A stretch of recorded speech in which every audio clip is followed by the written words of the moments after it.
अपनी शहनशाह की आज आरती बड़े प्रेम और श्रद्धा से उतारे।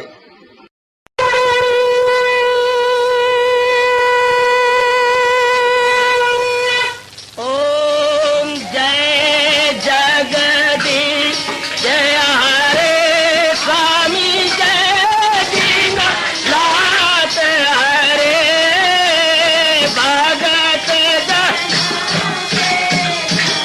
सतदास जनों के अवगुण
भवन्तु सुखिनः सर्वे सन्तु निरामयाः सर्वे भद्राणि पश्यन्तु मा कश्चित् दुर्भाग् भवेत्। हरि ओम शांति शांति शांति। ओम प्रभु इसलिए भगवान कृष्ण की जगत गुरु भगवान कृष्ण महाराज की।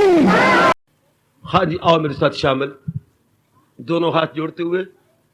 देखो बच्चे, दोनों हाथ जोड़कर भगवान जी के श्री चरणों को जरा निहारिए। ओम नमो भगवते वासुदेव।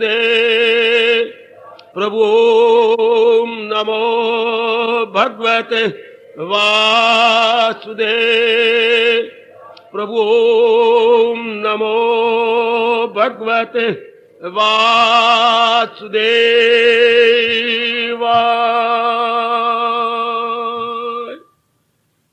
कृष्णाय वासुदेवाय हरिये परमात्मने प्रणत क्लेश नाशाय गोविंदाय नमो नमः। गोविंदाय नमो नमः। वसुदेव सुतम देवम कंसचानूरमर्दनम देवकी परमानंदम कृष्ण वंदे जगत गुरुम। कृष्ण वंदे जगत गुरुम। श्री कृष्ण शरणौ मम। श्री कृष्ण शरणौ मम। श्री कृष्ण शरणौ मम।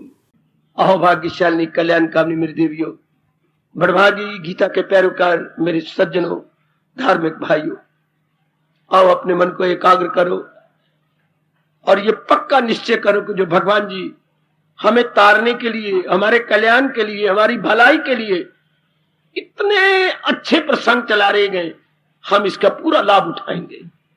लाभ इस सूरत में कि इसे अपने दैनिक जीवन में ले आएंगे। धन का लाभ यही होता है कि उसे अपने जरूरी कामों में लाया जाए। ज्ञान का लाभ ये होता है उसे बुद्धि, मन और कर्मों में उतारा जाए, ताकि मन जो बाहरमुखी था वो अंतर्मुखी हो जाए। बस ये है सत्संग का लाभ, और विशेषकर श्री गीता जी महाशास्त्र का लाभ।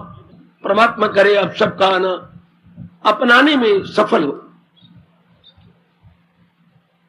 आज मेरे भाई वो विराजमान है तो ठीक, नहीं तो मैं शुरू कर रहा हूं। गृहस्थ आश्रम में रहते हुए वो पहले कई बार बता चुका हूं, हम दोनों लोग कैसे बना सकते हैं, लोक परलोक हम कैसे बनाएं। वैसे तो हर रोज का प्रसंग यही है, पर प्रश्न करने वाले बिल्कुल न्यू कमर है,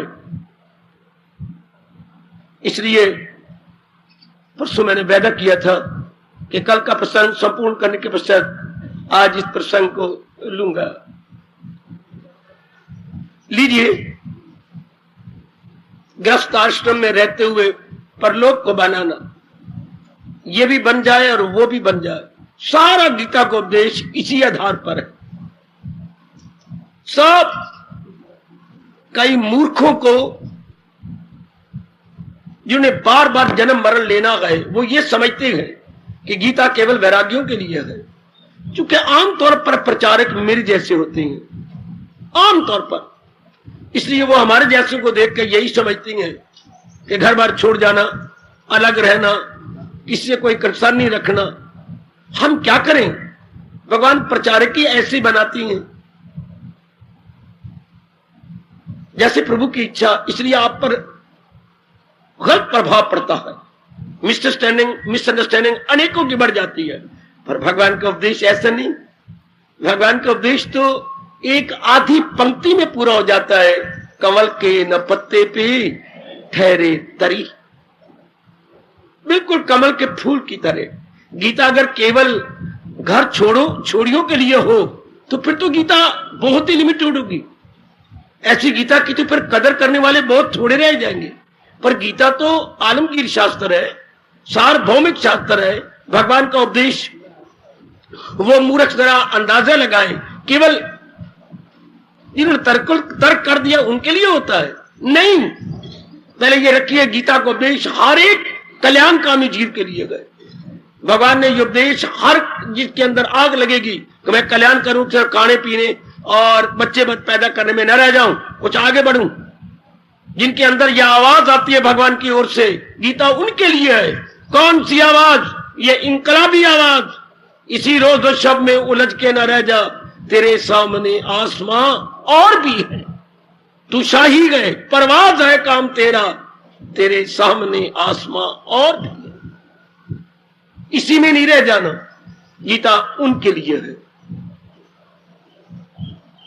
आइए अब मैं भगवान जी के अनमोल उपदेश के अनुसार लूं। गीता हर एक कल्याणकामी के लिए है। भगवान जी का उपदेश हर एक अपने भला चाहने वाले के लिए है। अब हमने ये देखना, प्रश्न करने वाले बैठे हैं वो भी और बाकी सब के सब अगर आए बैठे हैं तो कल्याण किसका? जो स्थूल शरीर दिखाई दे रहा है इसका नहीं। एकाग्र रहना मेरे, आज का भी मेरे भगवान के विचार आपके बहुत काम आएंगे। कल्याण किसका? ये तो सड़ जाएगा, ये जो दिखाई दे रहा है शरीर ये नहीं रहेगा। पहले इतना समझती हुई गीता हर एक के लिए है। कई मेरी न्यू कमर्स को या और मेरे बच्चों को, स्टूडेंट्स को, कि गीता वैरागियों के लिए है, गीता त्यागियों के लिए है, कदापि कदापि नहीं। गीता हर कल्याणकामी जीव के लिए है। और अब जो प्रश्न होता है, हमने घर में रहकर अपने लोक पर लोक बनाना है, किसने अपना कल्याण करना है? बड़ी गजब की बात मेरे प्रभु की।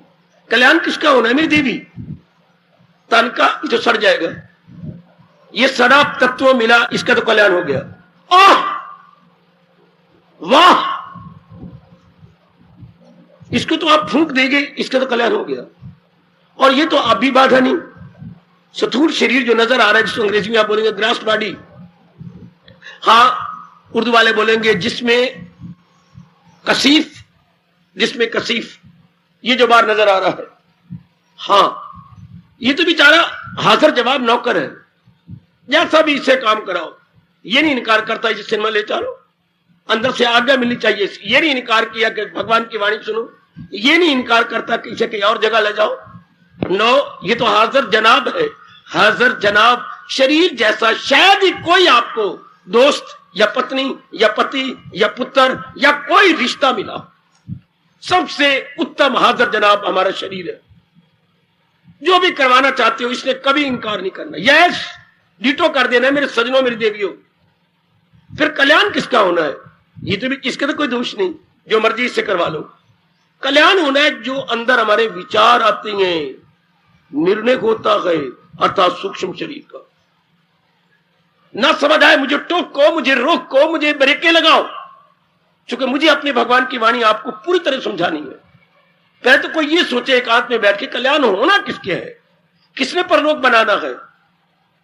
उस सूक्ष्म शरीर का, जिसको हम मन और बुद्धि बोलते हैं, जिसको हम इरादा और विचार कहते हैं, वो छाए की तरह गए। ध्यान देना, ना समझा मुझे जरूर टोको, आज जानबूझ के भी टोको कि मैं जरा पंगा लेती हूं या पंगा जानबूझ के लूंगा, लो, क्योंकि ये आप गृहस्थ आश्रम में रहने वालों के लिए बड़ा जरूरी विषय है। कल्याण किसका? अंदर वाले का, जो सड़ता नहीं, मरता नहीं, पर जब तक कि ये पूरा ज्ञान न प्राप्त कर ले। जो मां के पेट से अंत समय निकल जाता है, मां के अपने शरीर को छोड़ जाता और मां के पेट में प्रवेश करता। रुको, इस बात जानबूझ के को हम नहीं मानते, इस बात को मैं समझाऊंगा आपको। सारी जिंदगी जिस तरह हम आदी हो जाते हैं, जिन इरादों में आदी जाती है, जिन विचारों में आदी जाती है, जिन कर्मों में आदी जाती हैं, जिस स्वभाव के हम बन जाते हैं, विशेष इरादे, अच्छा, प्लस विशेष विचार, जी, प्लस विशेष कर्म। एक शब्द बोलिए इसका। हर एक इंसान, हर नर नारी, देखो मेरे भगवान की बात, चूम लो। हमारे में क्या है, सारी जिंदगी क्या रहता है? विशेष इरादे प्लस विशेष विचार प्लस विशेष कर्म इज इक्वल टू एक शब्द। हर नर नारी के अंदर ये रहता है। जी क्या फरमा रहे हैं? टेंडेंसी, नहीं मेरे बेटे, और सोचो। सारी जिंदगी किसमें कटती है? विशेष इरादों में, बिल्कुल। विशेष विचारों में, बिल्कुल। विशेष कर्मों में। हां, इसका एक शब्द,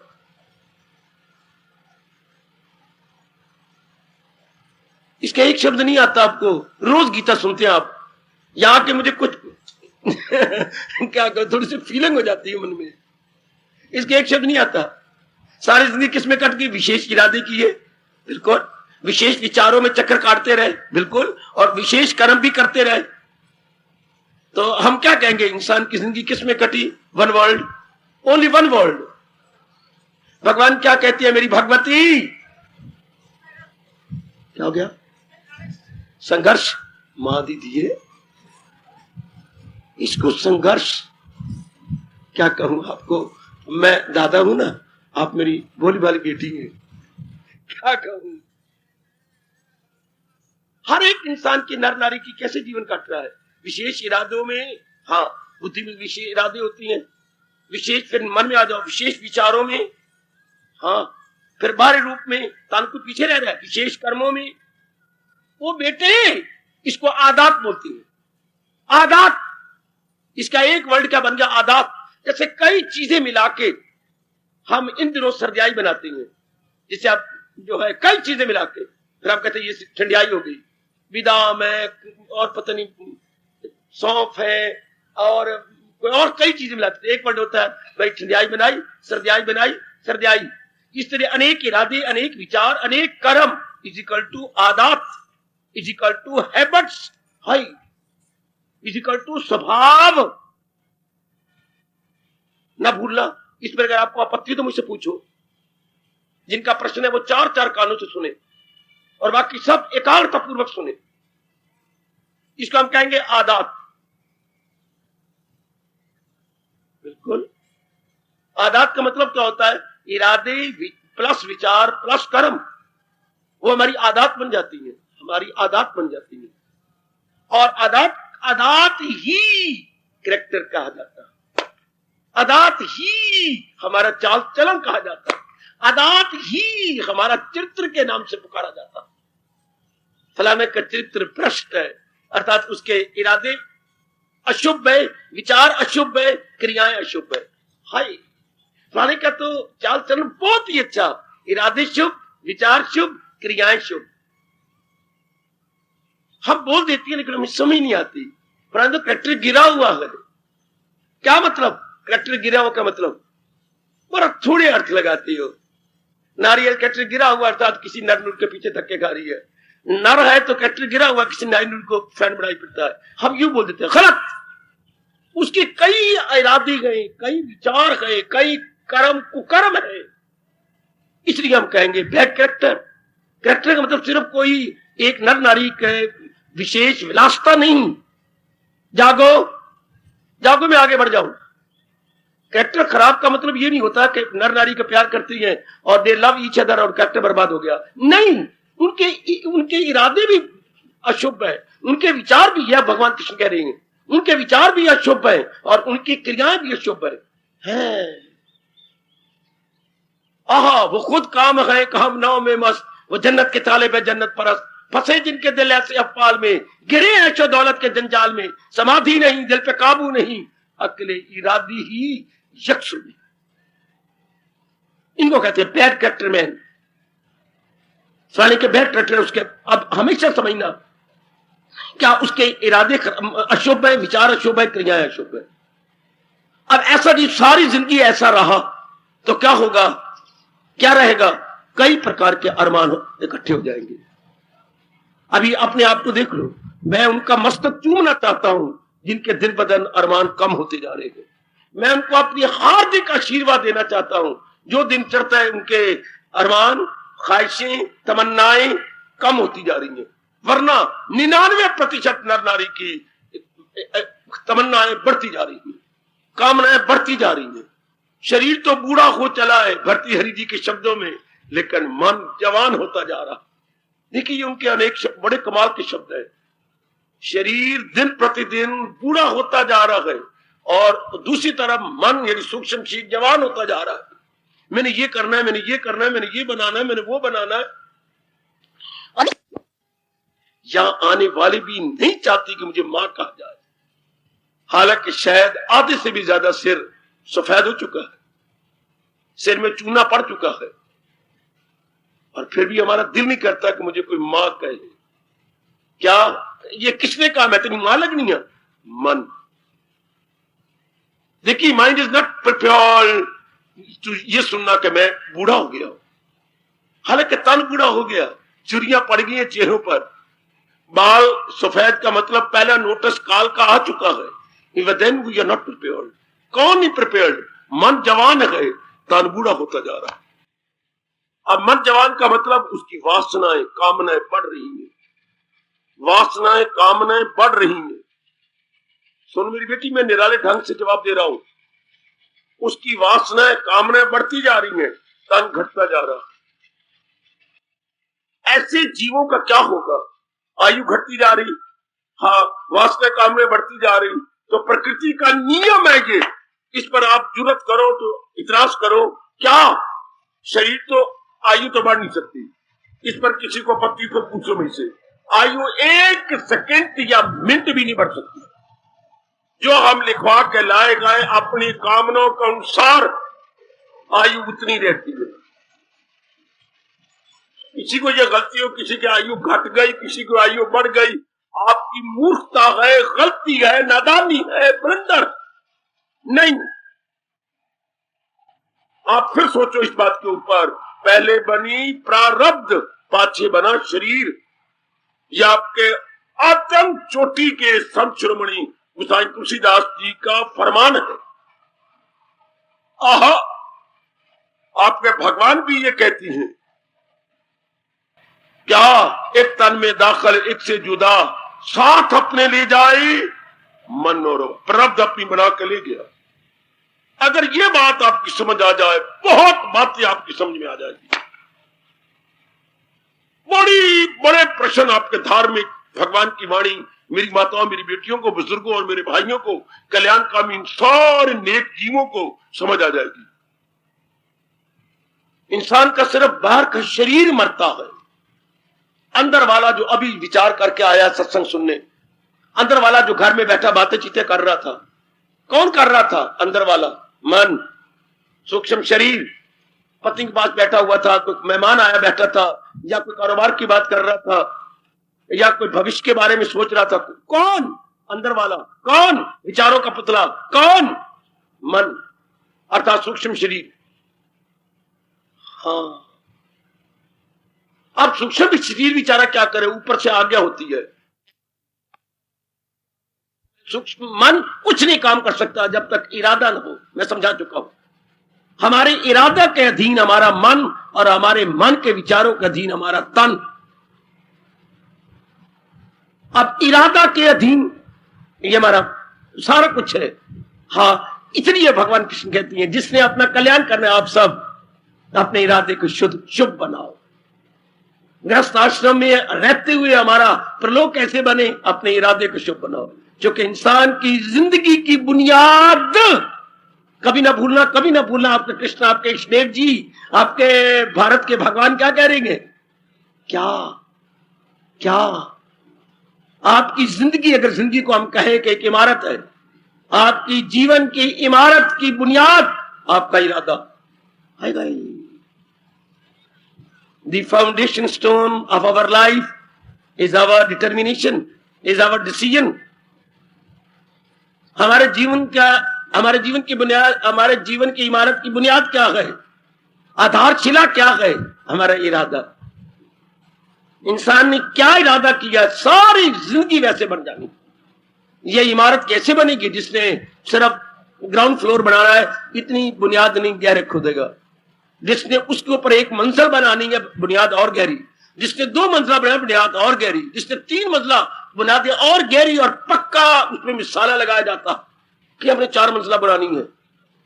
कईयों ने नीचे फिर लोहा भी डलता है। अब इमारतों में लोहा भी सीमेंट के साथ डालने लग गए। अगर आप 4, 5, 6 बुनियादें बना, फिर तो और कुछ स्कीम बन जाती है। यानी नीचे की बुनियाद पक्की की जाती है, उसी के आधार पर ऊपर की बिल्डिंग नहीं टिकना। गॉड इस तरह हमारे जीवन की बुनियाद क्या है, हमारा इरादा। कोई नहीं विचार करता इस बात पर कि मैं कैसे विचार इरादा कर रहा हूं। और मैंने उस दिन भी कहा था, जो इरादे करते हैं बुरी तरह मारे गए इस जहान में, कभी परलोक नहीं बना सकते। पेट मरे वो उनके परलोक नहीं बनते। तो आपका प्रश्न है कि हमारा लोक भी बन जाए परलोक में, हाउ इज इट पॉसिबल? तो भगवान कहती हैं एक ही इरादा बनाओ। कौन सा? पहला तो ये, भगवान आपसे प्रश्न करती हैं, आपने गृहस्थी क्यों की? आप गृहस्थ आश्रम में किस कारण से आई? एक ही जवाब है हम सबका, जीवन के 4 दिन जो भगवान से मांगे हैं, या आप भगवान को नहीं मानते तो प्रकृति से मांगे हैं, हाँ, आराम से काटने के लिए। आप गृहस्थ आश्रम में प्रवेश किया है आराम से। मैं गृहस्थ आश्रम में क्यों नहीं गया? पढ़ा लिखा, माँ बाप का एक एक बच्चा, क्यों नहीं गया? मैंने देखा कि पूरा रूपेण आराम, चैन, करार भगवान का प्यारा बनने में गए, गृहस्थ आश्रम में जाने में नहीं। आपका भी था कि गृहस्थी बन के मैं जिंदगी के 4 दिन आराम, हम एक ही प्लेटफॉर्म पर एक ही भाव लेके खड़े गए। मेरे अंदर के रोशन मन ने बताया, जमीर ने बताया नहीं। जैसे पिताजी का जीवन देखा, दादाजी का जीवन देखा, और इधर चाचा जी का बहुत गंदा जीवन देखा, बड़ी बहनों का जीवन देखा, वर्स्ट पॉसिबल गंदा, सब कुछ घर में होते हुए फिर भी बेचैनी है, बेकरारी गए, आपस में शिकवे हैं, गिले गए। मत पूछो उनका जीवन कैसे कटा, बहुत दुखदायी कटा। तो फिर आप भी उसी प्लेटफॉर्म पर खड़े हैं, जीवन के 4 दिन आराम से काटे। अगर मैं आपको इस रूप में नजर आ रहा हूं तो यही भाव है कि जीवन के 4 दिन जो मांग के लाए भगवान जी से, आराम से कट जाए। यही आप सोच कर, अब आप प्रश्न तो आपका है, मेरी बात छोड़ो, लेकिन हम एक ही भाव रखते हैं। हर एक इंसान क्यों गृहस्थी जाता है? जीवन के 4 दिन आराम से काटने के लिए, आराम से काटने के लिए, हाँ। पर उसने ये नहीं सोचा कि आराम कैसे मिलेगा। ये सोचा मैं कमा रहा हूं, मेरी पत्नी हो जाए, मेरे बच्चे हो जाए, इसी में जीवन आराम से काटूंगा। किसने आराम से काटना था? मन ने। अब ये किसी को पता ही नहीं कि आराम मन पाता है। Feeling factor is our mind and not the physical body. सुख महसूस करना कौन करता है? शरीर थोड़ा, अंदर वाला। दुख कौन महसूस करता है? अंदर वाला। हाय रब्बा, सुख तो महसूस करने वाला कौन है? आपका मन, मेरे सज्जनों। तो भगवान का यह पहला प्रश्न है, अगर आदमी गृहस्थ आश्रम के अंदर सुख के लेने के लिए प्रवेश करेगा, मुंह की खाएगा, पिटेगा, मरेगा नहीं। गृहस्थ आश्रम में प्रवेश करना था इस नाते से, क्या कि मैं बाहर के टेम्पटेशन से बच जाऊं।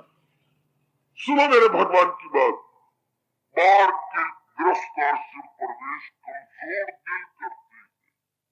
कमजोर मन करती हैं, कमजोर इरादे वाले करते हैं। मैं बाहर के प्रलोभनों से बच जाऊं, जगह जगह धक्के ना खाऊं, एक जगह शादी कर लूं, जगह जगह लोभ ना किया करूं, अपनी आमदनी अपनी कमाई में बरकत पड़ेगी। मैं जगह जगह क्रोध ना करूं, अपने अंदर रह करके, हाँ, अपने में रह करके उसी पर क्रोध को कंट्रोल कर लूंगा। मैं अहंकारी ना बनूं। अगर मैं छड़ा छाट यूं रहूंगा आवारा पशु की तरह, तो अहंकारी बन जाऊंगा। ये कमजोर दिल वाले फिर एक 4 दीवारी बना लेते हैं गृहस्थ आश्रम की, कि इस 4 दीवारी में रहकर इन वृत्तियों पर हाविया, काम पर, क्रोध पर, मोह पर, लोभ पर, अहंकार पर।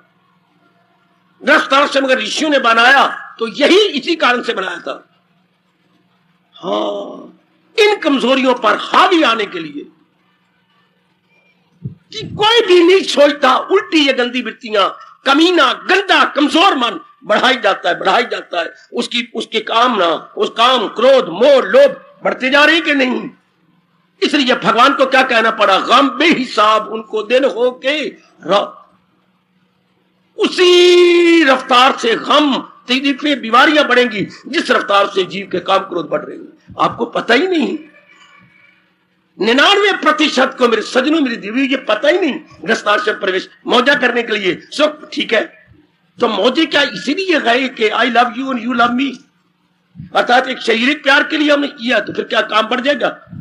जरूर। काम बढ़ने से क्रोध बढ़ जाएगा? जरूर। दोनों जब बढ़ गए तो लोभ बढ़ जाएगा? जरूर। और फिर अनेक चीजें हमारे पास आ गई तो मोह बढ़ जाएगा। हाय, और अनेकों के साथ अपने आप को मुकाबला करूंगी तो मेरे में अहंकार बढ़ेगा।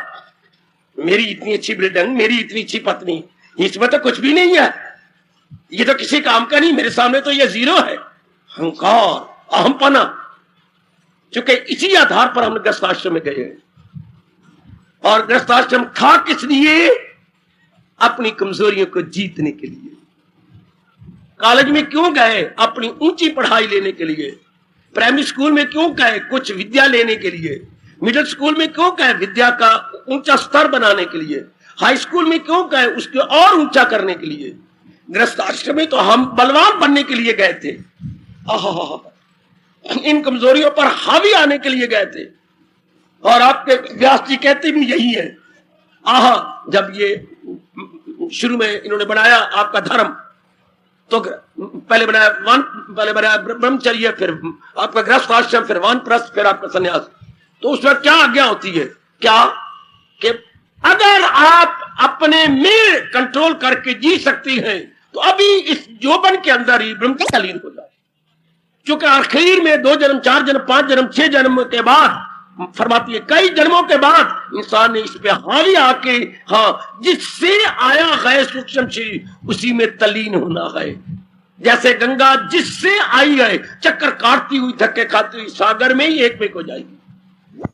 क्रोध नहीं रहेगा, मोह नहीं रहेगा, लोभ नहीं रहेगा, अहंकार नहीं रहेगा, तो क्या होगा? निर्मल मन। अपने सफेद कमीज पर, सफेद अपनी चादर पर, सफेद अपनी चुनरिया पर कोई दाग ना रहने दे। आप कहेंगे दूध की तरह सफेद हो गया। ये दूध की तरह मेरी चुनरिया, ये मेरी सलवार, ये मेरी कमीज बिल्कुल साफ सुथरी हो गई, बिल्कुल क्रिस्टल, अंग्रेजी बोलते हैं क्रिस्टल क्लियर।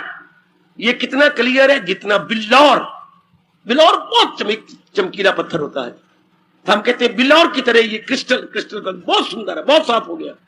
तो जिसके अंतःकरण पर ये कोई दाग नहीं रहा है, दाग काम का, क्रोध का, मोह का, लोभ का, अहंकार का, ऐसे जीव को बोलते हैं अंतर्मुखी। बिल्कुल अंतर्मुखी, बिल्कुल अंतर्मुखी। अपने आप में ये वो जीव करती हैं जिनको ये पता लग जाए, ये समझ आ जाए कि गृहस्थी बना हूं अपनी कमजोरियों को जीतने के लिए। अब मैं तो कह रहा हूं 99% को ये बात का पता ही नहीं। गृहस्थी बनाओ मौजा करने के लिए, सुख पाने, तो सुख कहां है? सुख इन कमजोरियों को जीतने में है कि बढ़ाने में है?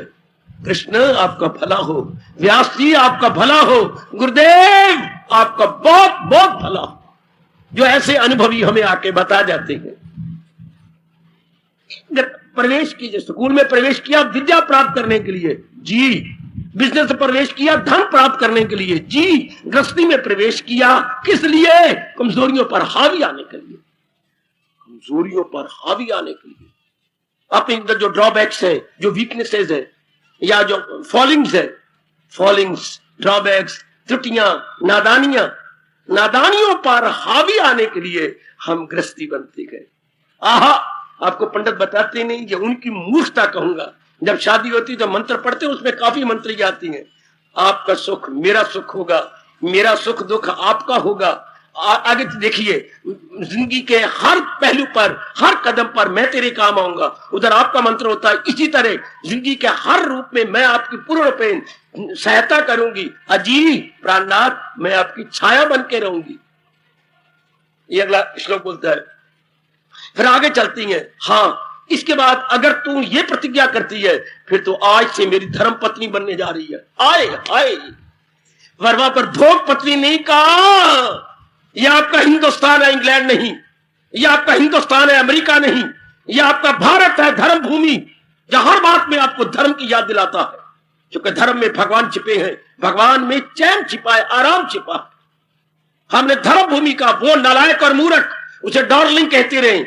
हमारा एक ही शब्द है, तू मेरी धर्म पत्नी। आपको डार्लिंग कहते हुए आपके पैरों के तले जमीन निकलेगी। आप अपनी जबान से डार्लिंग कह ही नहीं सकते। जब भी आप किसी को अपना परिचय करवाएंगे, ये मेरी धर्म पत्नी है, या आप बेवकूफी से कह जाते हैं ये मेरी मिसेज है, गलत।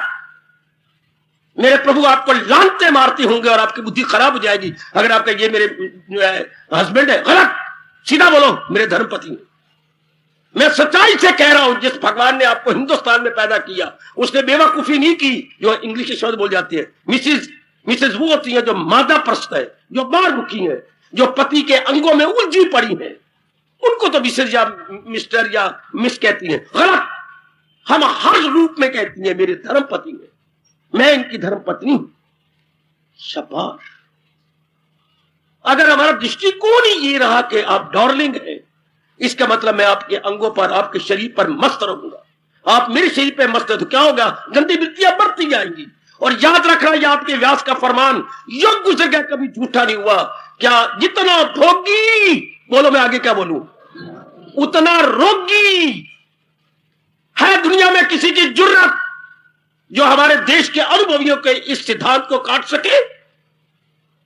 जितना भोगी वो मेरी देवी, उतना रोगी। आगे बढ़ो।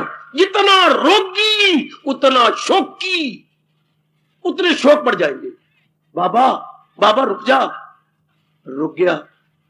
जितना भोगी, क्या मतलब? जितना इन अंगों का दुरुपयोग करेगा, गंदा देखूंगा, गंदा सुनूंगा, हाँ गंदा सुनता रहूंगा, गंदा खाता पीता रहूंगा, और गंदी गंदी बातें बोलता रहूंगा, गंदी गंदी चीजों अपने हाथों का इस्तेमाल करूंगा, अपनी उपस्थिति या अपने गुह्य अंग का गंदी तरह प्रयोग करूंगा, आपका मैं ठीक प्रयोग नहीं करूं, गंदा प्रयोग करता रहूं, आप पत्नी पति का गंदा प्रयोग, पैरों द्वारा गंदी गंदी जगह जाऊंगा। ये होगा अपने आप को तबाह करना। अपने ये हो कौन? जब हम बाहर मुखी हो जाएंगे, जब बिल्कुल ही शरीर के साथ ही हमारा लव यू, मतलब love mean bodily love, physical love, तो इसका मतलब एक एक अंग का दुरुपयोग होगा, इससे रोग बढ़ जाएंगे। पढ़ो जरा आयुर्वेदिक। आयुर्वेद कहता है, ओ बुद्धू मूढ़, ऐ मूढ़ तू रोगी बन गया, रो कि तूने शरीर का दुरुपयोग किया है, इसलिए रोगी बन गया। लो सुन लो सुन लो सुन लो, तू रो पहले कि तूने अपने शरीर का दुरुपयोग किया, इसकी पेनल्टी में, पनिशमेंट में तुझे रोग आया है। तो वैद्य के पास जाने की बजाय अपना आगा पीछा देख। मेरे पर बड़ा प्रभाव पड़ा, बड़ा प्रभाव। वैद्य के पास, डॉक्टर के पास, फिजिशियन के पास जाने से पूर्व मैं अपना आगा पीछा देखूं कि मैंने इन अंगों का दुरुपयोग किया है, तब भी मेरे मालिक ने पनिशमेंट के रूप में, दंड के रूप में मुझे रोग भेजा। तो मैं देखूं तो रोग का निवारण क्या, सबसे बड़ा इलाज क्या है? मैं अपने अंगों को शुभ बना दूं। और सुनो भारत में जन्म लेने वालों, नेक जीवों, वो भारत की नारियों, सुनो जरा अपने भगवान की बात। में आया ही श्री सुनाने हूं, मुझे इसलिए भेजा गया है कि चंद एक नेक जीवों को मैं ये रास की बातें बताया हूं। रोग हमें बता रहा है कि मैंने अपने शरीर का दुरुपयोग किया है, उसी कारण से मुझे रोग आया है। तो मैं अपने क्या करूं? अपने इरादे को पवित्र बनाऊं। हाय रब्बा, नहीं पता, मैं नहीं पता, मैं नहीं पता। हम फौरन डॉक्टर के पास जाते हैं और वही फटाफट हमारे नब्ज देख, ये टूटियां लगा, ये लगा, और कोई आपको दे देगा। इससे क्या होगा? वो रोग दब जाएगा, रोग जाएगा नहीं, वो रोग दब जाएगा, नई शक्ल रोग की आ जाएगी। रोग दबती है, रोग की जड़ें नहीं कटती। या इसको बात को काटना चाहते तो मैं आप बीच के बीच हूं। जब तक इंसान अपने पवित्र अंगों का पवित्र प्रयोग नहीं करता, तब तक किसी ना किसी रूप में रोग as a penalty, as a punishment will appear, बेटे प्रकट होंगी। हाँ, कितनी सच्चाई। रोग, और अगर हम इरादा पवित्र कर लें, रोग आया कि मेरे भगवान ने नोटिस भेजा है, be pure, otherwise another disease is ready. मैं पवित्र हो जाऊं, इरादा पवित्र करूं, पर ऐसा कोई सोचता ही नहीं, ऐसा कोई विचार नहीं करता। वही हमारे को कर्म है, वही हमारा बैड कैरेक्टर है, हमारा चित्र भ्रष्ट है। फिर रोग नए नए बढ़ते। तो क्या कहा गया? ज्यादा भोगी, जितना भोगी उतना रोगी, जितना रोगी उतना शोकी। शोक भी नाना प्रकार की शक्लें बनाएंगे, रोग नाना प्रकार की, शोक घर में बढ़ता रहेगा। कभी पत्नी बीमार, कभी पति बीमार, कभी पुत्र बीमार, कभी धी बीमार। हाँ, ये बीमारी रहेंगी और मैं डॉक्टरों के धक्के खाती रहूंगी। एक एक अंग पे टीके लगा के अपने शरीर को छलनी कर लूंगी, अपने शरीर का बुरा हाल कर लूंगी। कभी गोलियां खा, कभी टेबलेट ले, कभी आपके कोई और चीजें ले, कभी टीके लगवा, जिस तरह मर्जी करिए। कभी अपने एक्सरे हो रहा है, कभी कोई पेशाब टेस्ट हो रहा है। वो मेरा रब्बा, हाई कहते एक बहुत बड़ा लंबा खाता छिड़ जाता। हाय, एक रोग को डायग्नोज करने के लिए एक बड़ी लंबी कहानी छिड़ जाती है। क्या सोनी भाई माल की तरह है? ये सोनी वाईवाल की कहानी छिड़ गई, ये टेस्ट कराओ जी, वो टेस्ट कराओ जी, फलाना टेस्ट कराओ जी, स्टूल टेस्ट कराओ जी, पेशाब टेस्ट कराओ जी, फलाना एक्सरे लो जी, फलाना फेफड़े दिखाओ जी, फलाना ब्लड प्रेशर हाई या लो। वो मेरे रब्बा एक कहानी, खासकर भगवान आपको पीढ़िया ही ना ले जाए, एक लंबी कहानी छिड़ गई। ये करो, वो करो, ये बनाओ, वो बनाओ, इधर जाओ, इधर जाओ, इधर जाओ, इधर जाओ। बीमारी का इलाज तो होगा, कितने दिन हो गया जी, 1.5 महीने हो गया सिर्फ खोज करते हुए आपकी बीमारी क्या, कितना लंबा, it becomes a long process. और इधर हमारे महापुरुष क्या कह गए, बीमारी का कारण क्या, तेरे अपने ही बुरे इरादे, बुरे विचार, बुरे कर्म। रुको, अगर काटना चाहते तो काटो, मैं बिल्कुल आपके प्रश्न के नजदीक आ गया हूं। बीमारी का कारण, बेचैनी का कारण, बेकरारी का कारण, घर में हलचल का कारण, नरक का कारण, आत्महत्या का कारण, नाना प्रकार के प्रश्न करो। इसका एक कारण क्या है, अपनी बुद्धि, मन और तन जो भगवान से मांग के लाए हैं, इनका मिसयूज, इनकी मिसयूटिलाइजेशन, इनका दुरुपयोग, इनका दुरुपयोग की शक्ल बदली गए कि मेरे पे रोग आ गए। वाह, ये चेतावनी आई है, अपने आप को सुधार ले, अपना रिफॉर्म कर ले। हाँ, इसलिए तो मैं कहता हूं गीता आपका शास्त्रों में महाशास्त्र है, शास्त्रों में महाशास्त्र, जो आपको बता रहा है, बार बार बता रहा है, बार बार। भगवान कृष्ण के सिवाय ये कौन कहेगा, जो मैंने इतनी बात कही, अगर मैं कहूं कि भगवान ने कहां कही तो शायद आप हैरान हो जाएंगे। मैं बताता हूं आपको, ये गीता जी में प्रसंग कहां आया है, देखिए जरा दूसरे अध्याय में। इतना चोटी का महाशास्त्र है, कोई समझने वाला हो, कोई समझाने वाला, समझने वाला हो और समझाने वाला। तो देखो, भगवान के सिवा कोई कह सकता है, ब्रह्मा जी भी आप कह सकते हैं, अगर कह सकते हैं तो उनको अपने नारायण की कसम नीचे आके जुर्रत करके कहे, या अगर शंकर जी कह सकते हैं आ जाए, या विष्णु जी कह सकते हैं तो मैं भगवान जी का प्यारा हूं आ जाए। ये नारायण के सिवा कोई कह भी नहीं सकता था। है वेदों में लिखे हुए 3 गुण, तू बाला हो इनसे न रख इनकी धुन, रख इस दात का और न हासिल का गम। तो मैं कैसे फिर जिंदगी गुजारूं, मैं आत्मा में सदाकत पे जब। हाय, बड़ा प्यारा श्लोक, इसको सिर पे रखो, आंखों पे रखो, चूम लो, छाती पे रखो और भगवान से प्रार्थना करो अपने अंतर्यामी को इस तरह जीवन बनाने की ताकत दे। इनसे बारा हो जा और मेरी जात में तलीन होने की पूरी कोशिश कर, तो पूर्ण शांत हो जाएगा। क्या कमाल का उपदेश है आपके भगवान का, कोई भी नहीं कह सकता सिवाय नारायण के। वैसे घर में मां कुछ नहीं कह सकती, पिता भाई, पिताजी कुछ कह देते और बात है, पिता शायद मां को ही मुक्का मार सकती हैं, बाकी नहीं। इसलिए नारायण कह सकती हैं, खुद वेद बनाए और खुद आपको कह रही है वेदों से ऊपर उठ, इन 3 गुणों से उठ, तमोगुण से रजोगुण में आ, रजोगुण सतोगुण में आ, सतोगुण से उठ करके मेरी जात में तलीनों का कल्याण कर जा, वरना इसी में रह गया तो गम बेहिसाब दिन हो के रात। हम तो गृहस्थी में आए थे सुख पाने के लिए, ए मेरी माताओं मेरी बेटियों, और ये क्या कर लिया, ये तो दुख ही दुख बढ़ते गए। क्यों, गृहस्थी में आए थे सुख पाने के लिए। हाँ, तो सुख कैसे मिलना था, तू भी कमाएगी तो मैं भी कमाऊंगा, हाँ मेरी बच्चे हो जाएंगे, उनको खिलाएंगे पिलाएंगे बड़ा बनाएंगे, इससे सुख मिलेगा। दृष्टिकोण कितना गलत, मैं रुका हुआ हूं, कितना दृष्टिकोण गलत। तेरी मेरी शादी हो जाएगी, हम दोनों कमाएंगे, you and me both are earning hand, वह हम बड़ी खुशी से, इस तरह खुशी से काटेंगे। क्या this is the way so for the happiness के संग? नो, भगवान आप पर नाराज होते हैं। भगवान कहते हैं वो खुद काम है कामनाओं में मस्त, वो कामनाओं के पुतले दुखी होते रहेंगे। ये तरीका नहीं था। हम दोनों इसलिए मिल रहे हैं कि हमारे में आंतरिक मन में कमजोरियां हैं, मिलजुल करके उन कमजोरियों को हम जीतेंगे, न कि कमजोरियों को बढ़ाएं। दृष्टिकोण कितना गलत, दृष्टिकोण कितना अशुद्ध अपवित्र, यही तो मेरे मन को, मेरी छाती को घाट पड़ती है। ये बात भगवान जी बता देते जब हम जन्म ले रहे थे, या मां हमारी क्यों ज्ञानमती होती, पिताजी हमारे चोटी के ज्ञानवान होते, या हमारे ब्राह्मण तपस्वी होते जो हमारे घरों में आते हैं, वो हमें, उनको तो आज्ञा भी यही है, अब भी शास्त्र वही है, गीता वही है, वो एक चुटकी पर भी आटा आपसे नहीं ले सकता ब्राह्मण, जब तक कि अपने अनुभव के आधार पर पहले ज्ञान न दे। पहले वो ज्ञान दे, फिर चुटकी भर आटा लेने की आज्ञा है। भर पेट आटा आपसे ले ले बस, लेकिन पहले वो चीज दे जो कि रुपयों से नहीं तोली जाती, हीरो मोतियों से नहीं खरीदी जाती। इतनी अनमोल चीज दे के वो भी शरीर रखेगा केवल आपके लिए। ब्राह्मण का शरीर केवल जनता के कल्याण के लिए होता है। वो कहानी उड़ गई। आज तो ब्राह्मणों में और आप में कोई अंतर नहीं, कोई अंतर नहीं। ऐसी जातियां बिल्कुल बिगड़ के रह गई।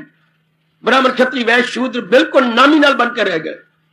जिस आधार पर व्यास जी ने बनाया था वो रब जाने, रब का कम जाने, बिल्कुल उलट पुलट। वरना ब्राह्मण जाति थी। हमारे ब्राह्मण कौन थे? ब्राह्मणों ने वो काम करना था जैसे गली में आप रखते हैं। कौन? वॉचमैन। कौन? ये पहरेदार। ब्राह्मण आपके धर्म के पहरेदार, आपकी खुशी के पहरेदार, आपकी सेहत के पहरेदार, आपके परलोक के पहरेदार। ये आपके पहरेदार थे। ये पहरेदार है आपकी गली मले में धन के, मकान के, पदार्थों के, चीजों के कोई चोर सेंध लगा करके लूट ना जाए।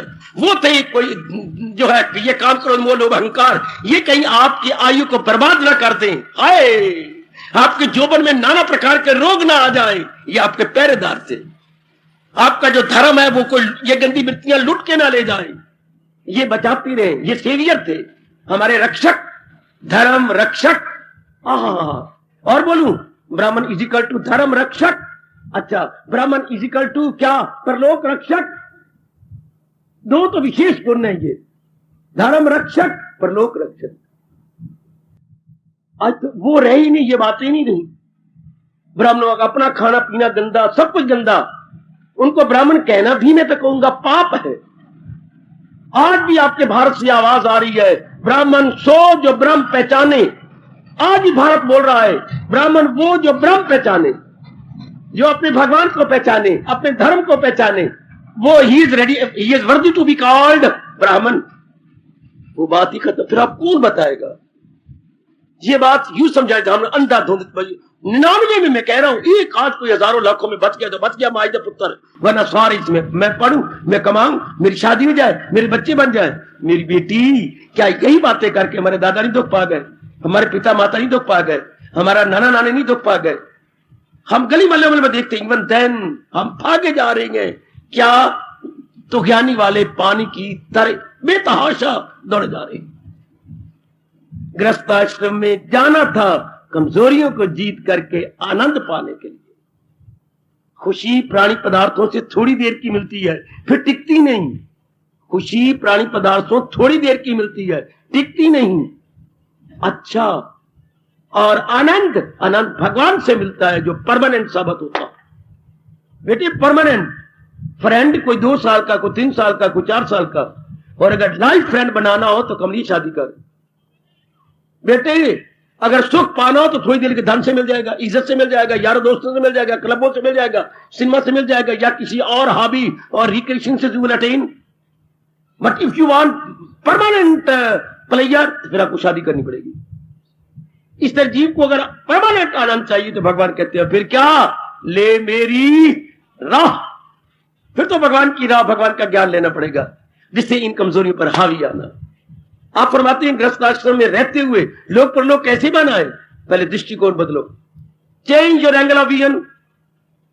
आप गृहस्थी में आई ही बेवकूफी से, गलत विचारों से हैं, पहले उसको चेंज कीजिए, पहले उसको बदलो।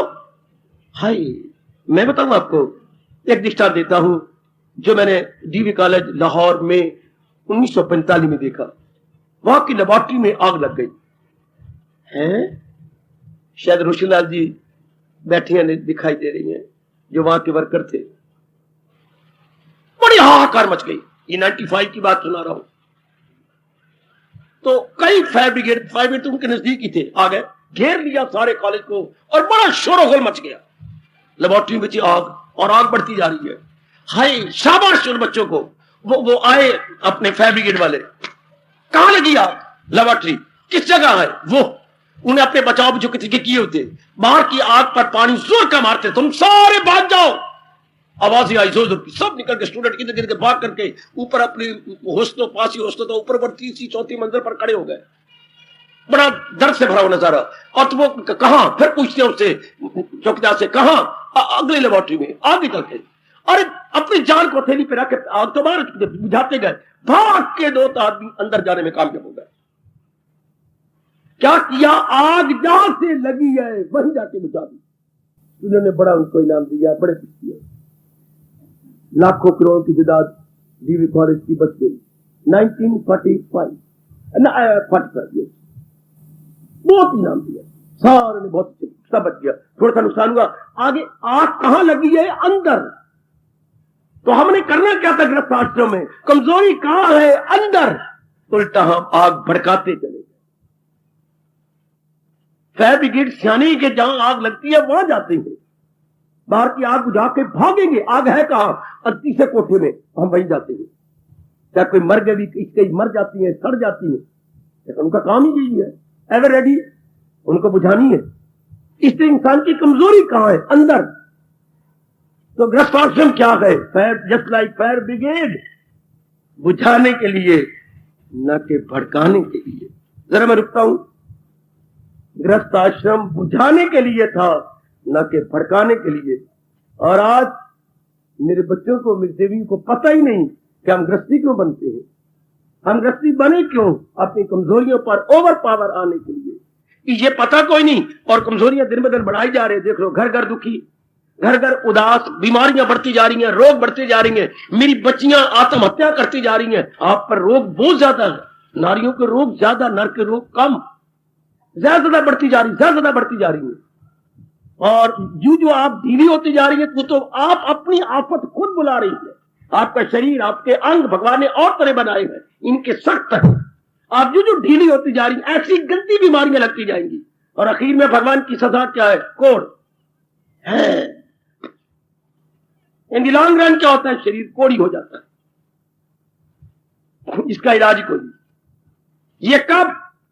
जब असलियत की पहचान न होता। मैंने क्यों जन्म लिया? इस असलियत को न समझने के कारण से।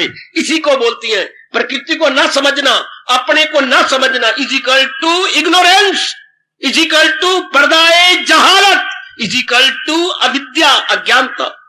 मेरे रब्बा, जो इस प्रकृति को न समझी, प्रकृति क्या है और मेरे जन्म क्यों लिया? बस मेरे मां बाप दोनों ने प्यार किया और मैं जन्म गया। गलत। मैं किसी विशेष काम के लिए पैदा हुआ, मेरा कोई विशेष कारण है। हाँ, दुनिया में कोई भी चीज व्यर्थ रब ने नहीं बनाई, उसके बैकग्राउंड में कोई ना कोई बात है। ये हमें कोई पहले समझाए ना, कोई बताए ना, क्यों नहीं लड़का क्यों बन गई? अगर यूं जो बकवास की जाती है, लड़के पढ़े लिखे बकवास करती हैं, two opposite sex meet and the generation is there. क्या नर नारी आपस में मिलेंगे, प्यार करेंगे तो कोई ना कोई पैदा हो जाएगा? गलत। फिर हर एक नर क्यों नहीं बना, हर एक नारी क्यों नहीं बना? इसका कोई जवाब नहीं। पेट मानेंगे जो ये बकवास करती हैं कि मरे करे मर्द और जन मिलके जब मस्तियां, इन्हीं मस्तियों से वो सब हस्तियां, भगवान कहती है नास्तिक बकवास करती। अगर ये बात है तो नारी क्यों बनी? अगर ये बात है तो सारे नर क्यों नहीं बने? जो सिर्फ यही कहती है नास्तिक बने कि भाई भगवान ये हुआ, 2 नर नारी मिल गए, बच्चे पैदा हो गए। गलत। फिर नारी ना बनती। आप नारी क्यों बनाएंगे? आप नर क्यों बने? आपके कृष्ण कहती हैं आपकी अपनी वासना के कारण से। जैसे आप यही कहो, हाँ इच्छा इतनी जनता सिनेमा हॉल में बैठी होगी, हाँ वो इधर क्यों नहीं आए, हम उधर क्यों नहीं गए? ओए मेरे रब्बा ओए, ओ मेरे रब्बा ओए, हम उधर क्यों नहीं गए सिनेमा हॉल में, वो इधर क्यों नहीं आए? क्या कहे? अब क्या कहे? अपनी अपनी क्या कामना, और कोई जवाब नहीं। अपनी अपनी आदत, अपनी अपना दृष्टिकोण। वो कहते हैं वहां एंजॉय करेंगे, हम कहते हैं वहां एंजॉय नहीं होती, वहां डिस्ट्रॉय होती। हमारा कैरेक्टर डिस्ट्रॉय, हमारी आंखें डिस्ट्रॉय, हमारा धन डिस्ट्रॉय, हमारे विचार डिस्ट्रॉय। हम समझते हैं डिस्ट्रॉय, वो कहते हैं एंजॉय। ओए मेरा रब्बा ओए, यही आपको भगवान ने कहा, हर बात उल्टी, हर एक में फतूर, वो जाहिल तबाही में आए जरूर। मैं यही कहता हूं, वो इधर आते हम सिनेमा नहीं गए, हमें समझ है कि वहां जाने में तबाही है। उनको वो बेसमझी है, अज्ञानता में है, जो बैठ के अपने आप को तबाह कर रही, अपने आप को खराब कर रही है। इसलिए ना यही हाल देखना, अगर शुभ रहेंगे तो आप शुभ वातावरण जन्म ले लेंगे। कौन? अंदर वाला। जैसे अब भी आप इस समय शुभ स्थान पे आए गए, अशुभ की तरफ नहीं गए। अभी भी देख लो, यही हाल अगर शरीर जाए, इसी हाल में मौत आए, अगर भगवान कहते हैं यही अवस्था, यही शानदार अवस्था बन जाए, हाँ, और पूरी साधना नहीं हुई तो क्या होगा? पवित्र वो गवर्ना ऐसे घराने का वो फिर ऐसे घराने में शरीर तो सड़ जाएगा, पर अंदर के शुभ अरमान अभी है, तो भगवान ऐसे स्थान पे भेजेंगे जहां वो पूरे होंगे। अधूरे होके मरे आप, अधूरी कामना वासना लेके गई, तो आप जिस जगह ये पूरी होनी है वहीं जाएंगे। हम सेब को, यहां प्रकृति का हर एक में नियम ही यही है, जिधर भी देखोगे हम कहें अम्बाला में सेब हो जाए, नहीं, पेट मरे अम्बाला में सेब। अम्बाला का एक विशेष वातावरण है, विशेष क्लाइमेट है, वो शिमला में हो सकता है या कश्मीर में हो सकता है। आप कश्मीर वाले का एक वाम ईख उगा ले और अमरूद उगा ले, वो तो अम्बाला के वातावरण में, जहां दो रसी मिट्टी है, कुछ रेत और कुछ मिट्टी मिली जुली हो तो ईख होता है और आपके अमरूद होते हैं या आम होता है, वो उधर नहीं होता। वाह वाह, क्या कहने, क्या कहने, उधर तो वही चीजें होंगी जो उस वातावरण में। तो हम शरीर छोड़ेंगे तो कहां जाएगा हमारा अंदर वाला? अपने अरमानों के वातावरण में। इट इज मोस्ट क्लियर, अपने अरमानों को, जिससे सारे अरमान कमजोरियों को मिटा दिया, तो वो कहां जाएगा? जहां से ये आया है, अपने ओरिजिनल स्थान की ओर जाएगा, अपनी असली स्थान की ओर जाएगा। जहां से ये आया है। आपके हालात कुछ बनते गए, एक दिन सास ने कहा, तू क्या कर रही है? मैं तो इस घर में नहीं रहूंगी। क्यों? फिर कहां जाएगी? जहां से आप मुझे लाए हैं, यही जवाब होगा, और कोई जवाब नहीं होता। मैं कुएं में छलांग मारूंगी, ये थोड़ा कहेगी। जहां से आप मुझे लाए, मैं अपने मां बाप के पास चले जाऊंगी। अगर ये जीव भगवान के उपदेश को लेकर के निर्बल हो गया, अपनी कमजोरियों को जीत गया, कहां जाएगा? जहां से ये आया है, अपनी ओरिजिनलिटी की ओर जाएगा, अपनी वास्तविकता की ओर जाएगा। क्या होगा? तलीन हो जाएगा, जिसको हम अपने हिंदू धर्म के अनुसार मुक्ति कहते हैं। पहुंचकर जहां से न लौटे कोई। दृष्टिकोण बदलिए। अगर 4 दिन आराम से काटने हैं, क्या हम गृहस्थी बने हैं कमजोरियों को जीतने के लिए, न कि अपनी कमजोरियों को बढ़ाने के लिए। आज 99% एजुकेटेड मेरी मॉडर्न गर्ल्स और बॉयज क्या कर कमजोरियां बढ़ाई जा रहे हो। शादी करने से पहले मिट्टी, अंगारे और रेत पाते अपने सिर में, पहले ही लव अफेयर्स, लव मैरिजेस, ये मिलना जुलना करने, ये अपनी मिट्टी पा रही है, अपने भविष्य को और भी गंदा कर है। इनको बेवकूफों को पता कि कमजोरियों को तो जीतना है और कमजोरी को हम बढ़ाई जा रही है। इससे क्या होगा? रोग बढ़ जाएंगे, शोक बढ़ेंगे। इसे समाज आपका देख रहे हो, कितने रोग बढ़ रही हैं, कितने शोक बढ़ रही हैं, कितनी हलचल मच रही है, कितनी बेचैनी है। ये तो बड़े पैमाने पर रब भी समझाए, बंदे के वश की बात तो है नहीं। परमात्मा एक दया करे अपने क्या संसार पर और समझाए, तुम कर क्या रहे हो। फिर मैं रुका हूं, गृहस्थाश्रम में क्यों गए? अपनी कमजोरियों को जीतने के लिए, जीत का अंतर्मुखी बनने के लिए, और जो अंतर में इस शरीर को चला रहा है उसमें एक में को हो जाने के लिए। हो मैं वात्मा में सदाकत पे जम, ना भूलना ये फरमान। इसलिए मेरे भगवान कहती हैं, जो मिट्टी पाई ना अपने सिर में धो। गीता जी में कहां कहा है? मैं बकवास तो नहीं कर रहा। जो तेने सिर में मिट्टी पाई, अगर कल्याण चाहती थी पहले इसको धो। कहा आई शाबाश, इन्हें काट कर ढूंढ फिर वो मकाम, पहले इन्हें काट, इन्हें धो, आ फिर मेरी हो। तो कहे मुझको परमेश्वर की, अब तो कहे भगवान मैं तेरी शरण लेता। ये अज्ञानता में सब कुछ हो गया। हम ग्रस्त आश्रम में रहते हुए खुश से कैसे रहे? जो खुशी में बाधा है, हमारी वासनाएं, हमारी कामनाएं, हमारे, मैं फिर कहूंगा, क्या हमारे गंदे इरादे, हमारे गंदे विचार, हमारे गंदे, जहां से मैंने शुरू किया था, हमारे गंदे कर्म इज इक्वल टू आदात। पहले इनको ठीक करें। ये कैसे होगा? अपने दृष्टिकोण को ठीक करें, अपने एंगल ऑफ विजन को हम चेंज करें। हमारा एंगल ऑफ विजन ही गलत, हमारा श्री गणेश ही गलत है। मुसलमान कहते थे ना, किसी का बच्चे का कोई दृष्टिकोण गलत हो, उसका नुक्ता निगाह गलत हो, तो उसे कहते हो सॉरी दिया, वो तेरा तो बिस्मिल्लाह ही गलत है। बिस्मिल्लाह तूने तो पहले ही मान पुत्रा जी ने गलत करे पे बिस्मिल्लाह नु ठीक कर। तो हम अपने हिंदू में बोलते हैं हमारा श्री गणेश ही गलत है। कोई भी काम करते तो पहले गणेश जी मनाए जाते हैं। हाँ, तो जिसको पहले श्री गणेश ही गलत हो तो आगे सारे गलत जाएगा। अब शगुन हो गया। हम अपने धर्म में कहेंगे अब शगुन, क्या हमने तो अब शगुन कर लिया, पहले पता ही कोई नहीं। मैं गृहस्थी क्यों बना, पता ही कोई नहीं। अरे तूने शादी क्यों की?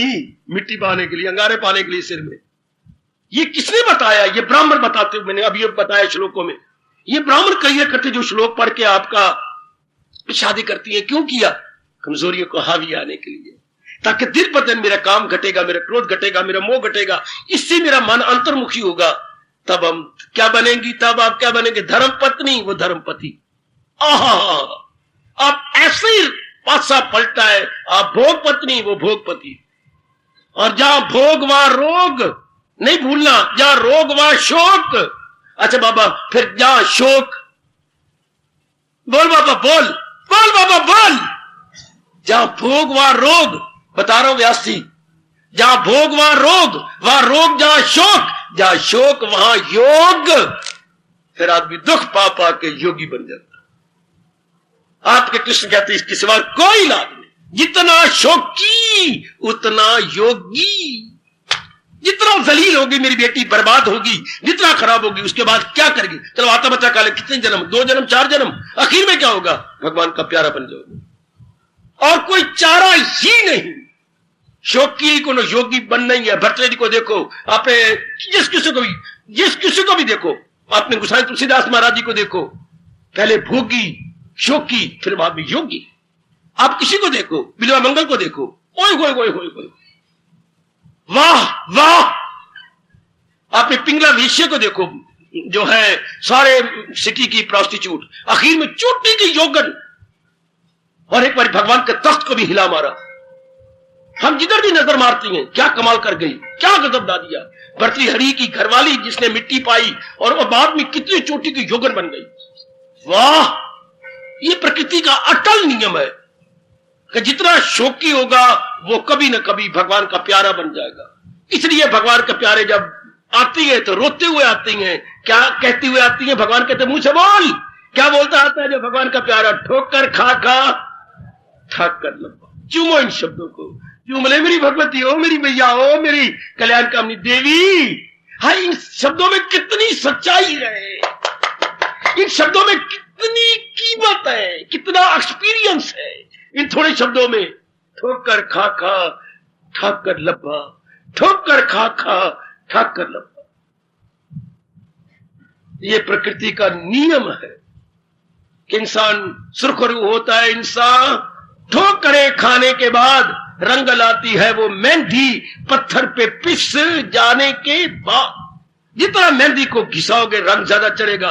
जितना इंसान ठोकरे खाएगा आखिर में परमात्मा का प्यारा बनेगा, क्योंकि वहीं से आया है। जैसे आप नाराज जाती कहां जाती हैं? जहां से आप आई हैं, अपने मायके।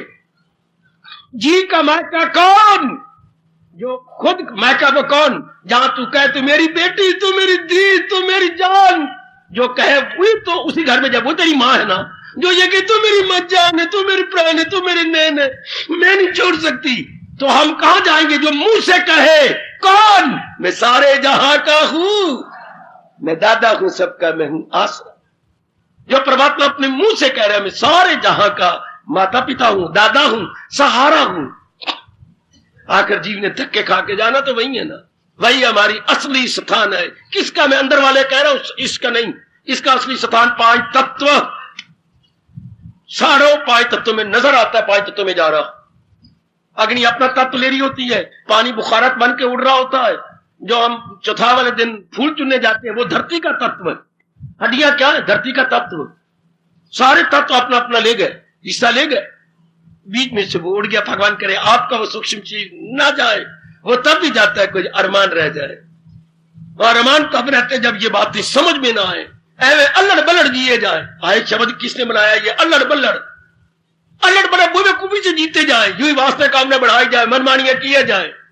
अल्लड़ बल्लड़ बावेदा बावा मन पकावेगा, बावी बह के पिटेगी, बावा बह के रोवेगा। फिर तो ठीक है, बावी बह के पिटेगी तो बावा बह के रोवेगा। अल्लड़ बल्लड़ बावेगा तो बावी मन पकावेगी, तो बावा बह के खावेगा, दोनों बह के पिटणगे। वो पिटणगे कैसी? वो उसके हाथ में सिर पे हाथ मारेगा, वो उसके तू पिट मैं पिटा, तू पिटा मैं ती पिटावे। क्यों? अल्लड़ बल्लड़। काम बढ़ा लिया, क्रोध बढ़ा लिया, मुंह बढ़ा लिया, लोभ बढ़ा लिया। ये अल्लड़ बल्लड़ जीवन जो दिन ब दिन जा रहे हैं। No doubt they are educated, लेकिन being educated they know little कि मेरा कल्याण किसमें है? इन चोरों को घटाने में, चोर कौन होते हैं जो हमारी कमाई को लूटे? चोर कौन होते हैं जो हमारे जोबन को लूटे? एक चोर बाहर के हैं, एक चोर हमारे अंदर के जो जोबन को लूट रहे हैं, जो थोड़ी बहुत ही खुशी है वो भी लूट रही हैं, हमारी सेहत को लूट रही हैं। आए रब्बा, इसलिए इनको आंतरिक शत्रु कहा गया। आहा, इसलिए अर्जुन का एक संबोधन क्या है? क्या क्या क्या क्या? अदूसोज अर्जुन, खड़ा हो खड़ा। अर्जुन को कहा गया क्या? अरिसूदन को, तू अरि दुश्मनों को मारने वाला। भगवान के ज्ञान से हम अंदर को जीतते जा रहे गए। आपका यहां आने का ठोस लाभ भी मेरी मैया, मेरी बेटी, मेरे बुजुर्ग, मेरे भाई तब है अगर अंदर की वृत्तियां कम होती है। To be very sincere and clear, यहां आने का लाभ भी सबसे ज्यादा क्या? अंदर की वृत्तियां कम होती जाए। काम कम, क्रोध कम, मोह कम, लोभ कम, अहंकार कम। इससे क्या होगा? मन निर्मल एंड सूक्ष्म। संसार के संकल्प विकल्प कम, राग द्वेष कम। इसके बाद भगवान ने स्पष्ट कह दिया, संसार के संकल्प बंद तो मैं तेरे साथ। ये हमारी वृत्ति फिर तलीन होगी भगवान में। अपने दृष्टिकोण को ठीक करो जैसे आप कर रही हैं। हम गृहस्थी बने हैं अपनी कमजोरियों को जीतने के लिए। शाबाश, अपने को हावी आने के लिए।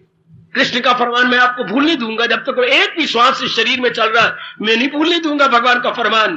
क्या? वो खुद को उभारे, वो खुद को उठाए, कि इंसान खुद अपना ही गमख्वार गए।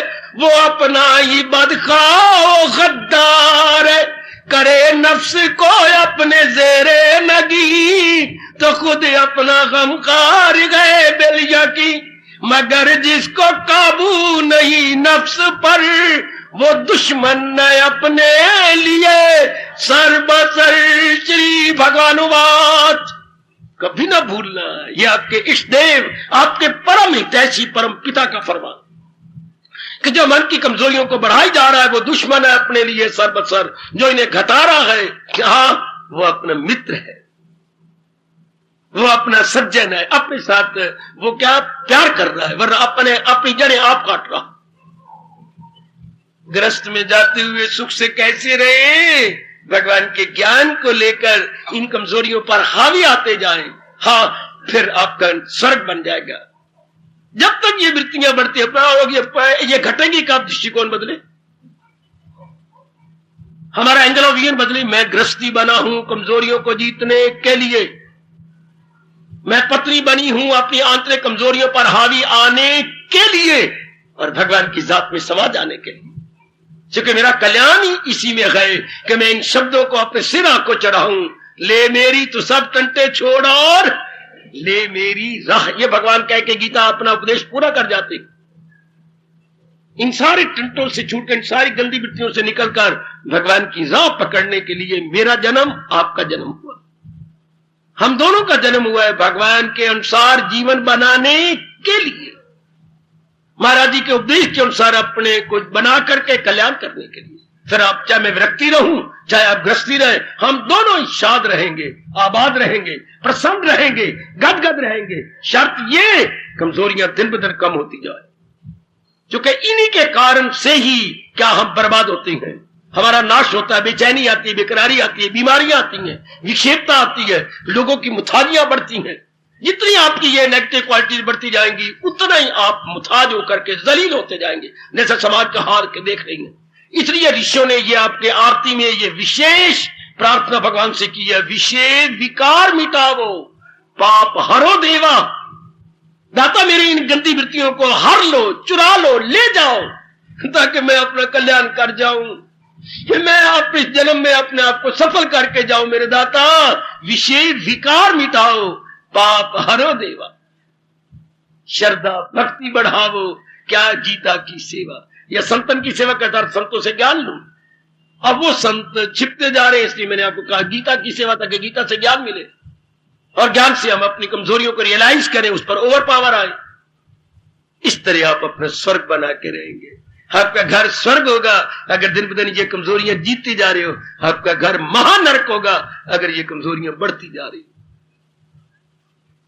अगर जीतते जा रहे हो तो लोक भी बन रहे, परलोक भी बनेगा। अगर ये बढ़ती जा रही है तो परलोक तो क्या बढ़ेगा, लोक भी नहीं बन सकता, लोक में भी कल्याण नहीं होगा। यहां भी रोते पिटते लड़ाई झगड़ा करते करते जैसे गली का महलों का इर्द गिर्द का आप दुर्दशा देख रहे हैं, ये खराबी आप देख ही रहे गए। भगवान करे ये बात हमें समझ आ जाए, भगवान करे भगवान का ये फरमान हमारे में रोमांच कर डाले और हम नेक बन जाए। आखिर में भगवान क्या कहती हैं, इसी तरह दुनिया का लो सुन ले प्रश्न करने वाले और मेरी देवियों, भगवान ने कहा मैंने दुनिया बनाई, दुनिया में मनुष्य जाति बनाई, मनुष्य जाति के लिए उपदेश बनाया और उपदेश दे के मैंने कहा इस तरह बना के मेरी जात में समा जाओ। ये श्लोक आप ही का जवाब है। इसी तरह दुनिया का चलता है दौर, ये दौर रब ने इसलिए चलाया, फिर चेतावनी दी जो इस दौर से हट के ले रहा और वो ख्वाहिश का बंदा गुनाहगार गए, हयात था जिंदगी उसकी दुनिया में बेकार। बड़ा गर्मा गर्म चेतावनी से भरपूर अपने इष्ट भगवान जी का फरमान। इसी तरह दुनिया का चलता है दौर जो इस दौर से हट के ले रहा और जैसे ये समय जा रहा है वो ख्वाहिश का बंदा वो कामनाओं का पुतला बन जाएगा। गुनाहगार उससे पाप ही पाप होंगे, गुनाहगार गए हयात उसकी दुनिया में बेकार, उसका जीवन तबाह हो गया, उसका जीवन मेरी देवी बिल्कुल ही खत्म हो गया, अपना नाश कर लेगा अगर ये वृत्तियां बढ़ती चली गई। निरीक्षण कीजिए, अपनी इंट्रोस्पेक्शन कीजिए, दिन ब दिन ये कमजोरियां घटती जा रही हैं। भगवान करे ऐसा ही हो, भगवान के इन शब्दों को चूम के अपने पर हावी आइए। इसी तरह दुनिया का चलता है दौर, ये दौर रब ने इसी तरह चलाया था। इससे जहां भी आप रहते स्वर्ग, जहां भी मेरी देवियां रहेंगी वहां स्वर्ग होगा, आराम होगा, चैन होगा, करार होगा, क्योंकि उद्देश्य में भगवान जी होंगे। उद्देश्य में ये धन पदार्थ गंध मंद ये लव, ये शारीरिक लव और प्यार ये नहीं रहेगा, बल्कि क्या होगा, विवेक होगा, वैराग होगा, भक्ति होगी और अंतर्मुखता होगी। इस तरह आपके लोक भी बन गया, परलोक भी बन गया। इधर भी आप अपने फर्ज पूरे करते चले जाएंगे, इन पर हावी आते हैं दिन ब दिन और भी काम, क्योंकि उद्देश्य में क्या है भगवान, आजकल उद्देश्य में क्या है, कंचन कामनी कीर्ति, ज्यादा कमा लूं, ज्यादा अपनी पत्नी को अपने में गलतान कर लूं, ज्यादा बच्चे बना के उनको पढ़ाऊं लिखाऊं बड़ा करूं, तो आपका क्या बना, फिर जन्म मरण तैयार। अगर इतना करने के बाद वासना न रहती, कामना न रहती, इच्छा तब तो बात थी, ये तो बढ़ जाती है। वासना कामना करे, आपसे जितना कोई आपकी कदर कर ले, प्यार कर ले, क्या ये काम की वृत्ति, मोह की वृत्ति घट जाएगी? नहीं, ये तो और बढ़ेगी। अगर ये काम बढ़ेगा तो क्रोध भी बढ़ेगा, लोभ भी बढ़ेगा। वृत्तियां जो घटाना था हम तो बढ़ाते चले गए। यहां के इंसान ने अपने पैरों पे कुल्हाड़ी मारी, या मेरी बेटी अपने साथ वैर कमाने लग गई, जिसको ये नहीं पता कि मेरा जन्म अपनी त्रुटियों पर हावी पाने के लिए हुआ है। ऐसी हालात आपने बनाई नहीं, अपने हालात ही ये बनाया है इन गंदी वृत्तियों को बढ़ाने के लिए। ना बेटी, हम लव अफेयर के लिए पैदा नहीं हुए, हम भक्ति अफेयर के लिए पैदा हुए हैं। अपने आप को करेक्ट कीजिए, ठीक कीजिए। क्या जन्म लव अफेयर के लिए नहीं, भक्ति अफेयर के लिए। Not for love affair but for devotion affair. कितनी फर्क है, कितना अंतर है। But not for love affair but for devotion affairs. मेरा और आपका जन्म भक्ति के लिए हुआ है, ना कि ये शारीरिक प्रेम के लिए। हाय, हम विलासता के लिए पैदा नहीं हुए, हम भक्ति कमाने के लिए पैदा किए गए। बस ये दृष्टिकोण बदला, सब कुछ चाहिए। जो ही आप पे दृष्टिकोण बदला, सब कुछ चाहिए। आप कार पे जा रहे हो, हाँ, अगले पहिए ने आप मोड़े तो बीच में सवारी है, जो आपका बैठा परिवार और आपकी कार सारी की सारी वहीं चली गई। सिर्फ अगले पहिए से अंदर वाले सारे उधर मुड़ गए। एक दृष्टिकोण बदलने से कि मैं विलासता के लिए पैदा नहीं हुआ, मैं भक्ति के लिए पैदा, सब कुछ बदल गया। सब है, सब के सब। अब तो विवेक बढ़ेगा, वैराग बढ़ेगा, प्रेम बढ़ेगा, भक्ति बढ़ेगी। चोगा डालोगे तो पक्षी आएंगे ना। हाँ, अगर विचार गंदे, इरादे गंदे करोगे तो ये गंदी वृत्तियां आएंगी ना, काम क्रोध मोह लोभ। अगर विवेक वैराग करोगी तो भक्ति आएगी, प्रेम आएगा, भगवान आएगा। हाय, सिर्फ दृष्टिकोण बदलो। Change your angle of vision. बदल मेरी देवी, भगवान तुम आपको दिव्य शक्ति प्रदान करें, अपने दृष्टिकोण बदल लो। वाह! और हमें गीता सुननी किस लिए? अपना रिफॉर्म करने के लिए, अपने सुधार करने के लिए, अपने दृष्टिकोण को पवित्र करने के लिए हम यहां आते हैं। अपनी समझ को पवित्र करने के लिए हम यहां आते हैं। और आने का मतलब ही क्या है? हमको अंग बदलने नहीं, अंग तो हमारे फिर वही रहेंगे, माँ बाप हमारे वही रहेंगे, पति पत्नी वही रहेंगे, हमारी समझ वो नहीं रहेगी। हमारी समझ ज्ञानमती हो जाएगी, हमारी बेसमझी उड़ जाएगी, असलियत की पहचान। और गीता का मतलब ही यही है, आपकी बेसमझी को हटा दे और सही समझ, उचित समझ आपको प्रदान करे। हम अपनी समझ को पवित्र करने के लिए आते हैं, सीधी बात। अपनी समझ को शुद्ध करने के लिए, जब मैं एक शब्द कहूं, अपना दृष्टिकोण बदलने आते हैं। हम विलासता के लिए नहीं पैदा हुए, हम भक्ति के लिए। दृष्टिकोण बदल गया है, मेरा दृष्टिकोण बदल गया। सिर्फ इतनी सी बात समझ आए कि मैं विलासता की पुतली बनने के लिए नहीं पैदा हुई, मैं अपना जन्म सफल करने के लिए पैदा हुई। And all others will be changed automatically. सिर्फ इतना, जैसे मैंने कहा, कार के अगली पहिए जरा बदलते जाए, सारा ढांचा बदल जाएगा और उसमें बैठे हुए भी चले जाएंगे। पहले आप जा रहे थे इधर कहीं, दक्षिण की ओर, अब आप एक नई मोड़ ले रही गए, ओए नए इरादे की, ओए होए नए विचार की, ओए होए नए कर्मों की। बिल्कुल इनकलाब आ रहा है। जिंदाबाद, ये पवित्र इनकलाब जिंदाबाद। इसे हम कहेंगे glorious revolution, glorious green revolution. वाह, यह हरा भरा इनकलाब है, ये ग्लोरियस रेवोल्यूशन है। मुबारक। Change your angle of vision, अपना दृष्टिकोण बदलिए। यही आपके परम हितैषी परम पिता भगवान कृष्ण कह रही है। यही गीता का एक एक शब्द कह रहा है, एक एक शब्द। मैं श्लोक नहीं कहूंगा, एक एक शब्द आपको चेतावनी दे रहा है कि जो भगवान जी कह रही हैं उसी अनुसार बुद्धि, मन और कर्म बना डालो। इसके बाद फिर क्या कहा? 15वें अध्याय का अंतिम श्लोक, 15वें अध्याय का अंतिम श्लोक। सारे अपने फराइज पूरे करके वो क्या, वो सुबक दोष होकर, कृत्य कृत्य होकर भगवान की जात में समा जाता। फराइज से अपने सुबक दोष, बिल्कुल जो करना चाहिए था इंसानियत में कर गया। बड़ा प्यारा श्लोक है, 15वें अध्याय का अंतिम फरमान। फराइज से अपने सुबक दोष हो, फराइज से अपने सुबख दोष हो। इससे क्या होगा? लोक भी बन गया, वो मेरे प्रश्न करता, और मेरी देवियों पर लोक भी बन गया।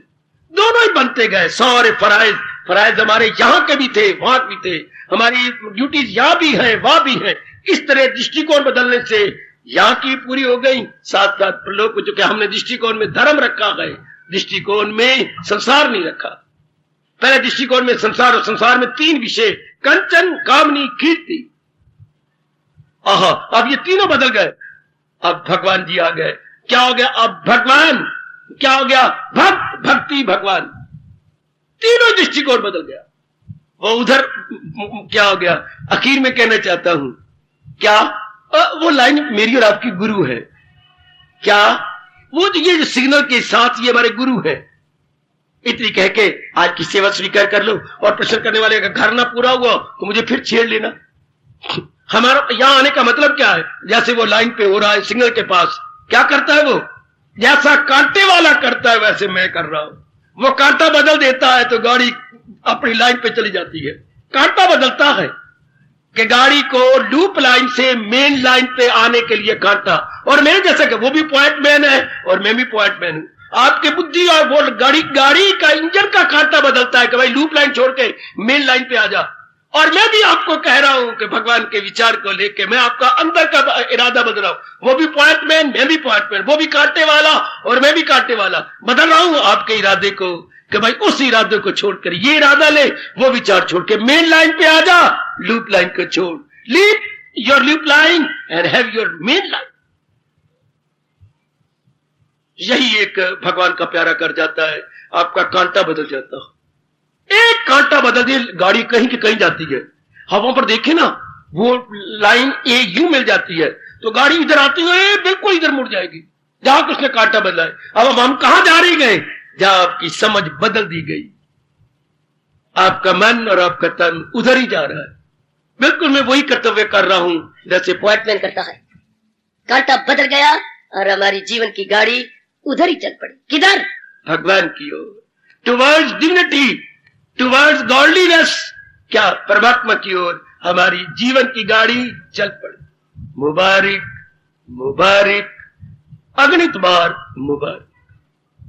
हार्दिक धन्यवाद, हार्दिक आशीर्वाद।